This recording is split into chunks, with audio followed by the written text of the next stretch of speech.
warahmatullahi wabarakatuh. My name is Ahnaf Rahman.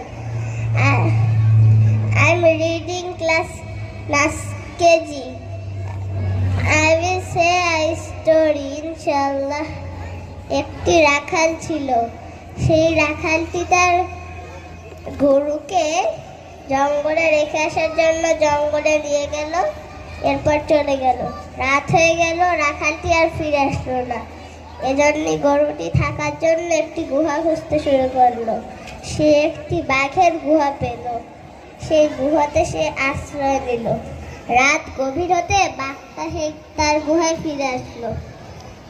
গুহায় যখন গরুটি বাঘকে দেখলো, তখন গরুটি ভাবলো, বাঘটি যদি আমাকে দেখে, বাঘটি তো আমাকে খেয়ে নেবে। তখন গরুটি ভাবলো বাঘটিকে ভয় দেখাবে। এজন্য সে গাছের লতা পাতা দিয়ে রাক্ষসের মতো সেজে বাঘটাকে ভয় দেখানোর জন্য গুহার ভিতর থেকে বলল, বন্ধু দেখ দেখ, আমাদের শিকার চলে এসেছে। এ শুনে ভয় বাঘটি দৌড় দিল। রাস্তায় তার শিয়ালের সাথে দেখা হলো। শিয়াল তাকে বলল, বাঘ মামা, তুমি এভাবে দৌড়াচ্ছ কেন? তখন বাঘ বলল, আমার গুহাতে কেউ একজন আমাকে খাওয়ার জন্য কথা বলতে শুনেছি। তখন শিয়াল বলল, কেউ তোমার সাথে মজা করেছে, চলো আমরা একসাথে যাই।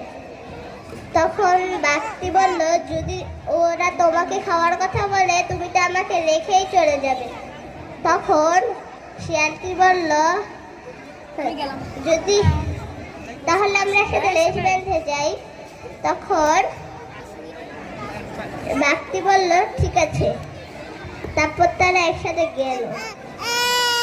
সেখানে যাওয়ার পর গরুটি ভিতর থেকে বলল, দেখ শিয়াল মামা চলে এসেছে, কিন্তু শিয়ালকে তো আমরা দুটো বাঘ আনতে বলেছিলাম, সে একটা বাঘ কেন এনেছে, তাহলে শিয়ালকেও খেয়ে নিব।